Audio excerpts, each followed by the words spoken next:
सरकारी कर्मचारियों और पेंशन भोगियों के लिए एक बड़ी राहत भरी खबर सामने आई है। राज्य सरकार ने महंगाई के बढ़ते दबाव को देखते हुए महंगाई भत्ते यानी डीए में 2% की बढ़ोतरी का ऐलान कर दिया है। इस फैसले के बाद अब कर्मचारियों और पेंशन भोगियों को मिलने वाला डीए 58% से बढ़कर 60% हो जाएगा। सरकार का यह निर्णय लाखों परिवारों के लिए आर्थिक राहत लेकर आया है। आधिकारिक जानकारी के मुताबिक इस फैसले का लाभ करीब 12 लाख से अधिक लोगों को मिलेगा। इनमें लगभग 7.2 लाख राज्य कर्मचारी और 5.44 लाख पेंशन भोगी शामिल हैं। इसके साथ ही पंचायत समितियों और जिला परिषदों के कर्मचारी भी इस बढ़े हुए महंगाई भत्ते के दायरे में आएंगे। यह बढ़ोतरी 1 जनवरी 2026 से प्रभावी मानी जाएगी, यानी कर्मचारियों और पेंशन भोगियों को एरियर का भी लाभ मिलेगा। ऐसे में आने वाले समय में उनके खाते में अतिरिक्त राशि जमा होने की संभावना है, जिससे उनकी आर्थिक स्थिति को और मजबूती मिलेगी।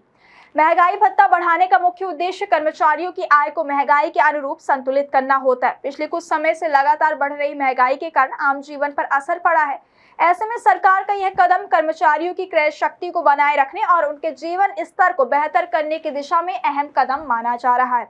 हालांकि इस फैसले का असर राज्य के वित्तीय ढांचे पर भी पड़ेगा। अधिकारियों के मुताबिक इस बढ़ोतरी से सरकार पर लगभग 1156 करोड़ रुपए का अतिरिक्त वार्षिक वित्तीय बोझ आएगा। बावजूद इसके सरकार ने कर्मचारियों और पेंशन भोगियों के हितों को प्राथमिकता देते हुए यह निर्णय लिया है कि इस घोषणा के बाद कर्मचारियों और पेंशन भोगियों में खुशी की लहर देखी जा रही है। लंबे समय से डीए बढ़ने की उम्मीद कर रहे कर्मचारियों के लिए फैसला किसी राहत से कम नहीं है। खासकर ऐसे समय में जब रोजमर्रा के खर्चों में लगातार बढ़ोतरी हो रही है, यह अतिरिक्त भत्ता उनके लिए बड़ी मदद साबित होगा।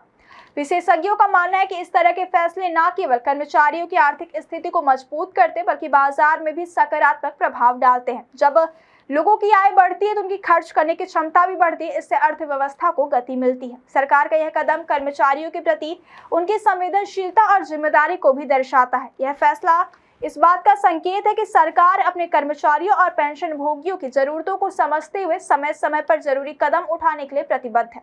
अब सभी की नजर इस बात पर टिकी है कि भविष्य में महंगाई के स्तर और आर्थिक परिस्थितियों के मुताबिक सरकार आगे और क्या कुछ कदम उठाती है। फिलहाल यह फैसला निश्चित रूप से कर्मचारियों और पेंशन भोगियों के लिए राहत और खुशी लेकर आया है।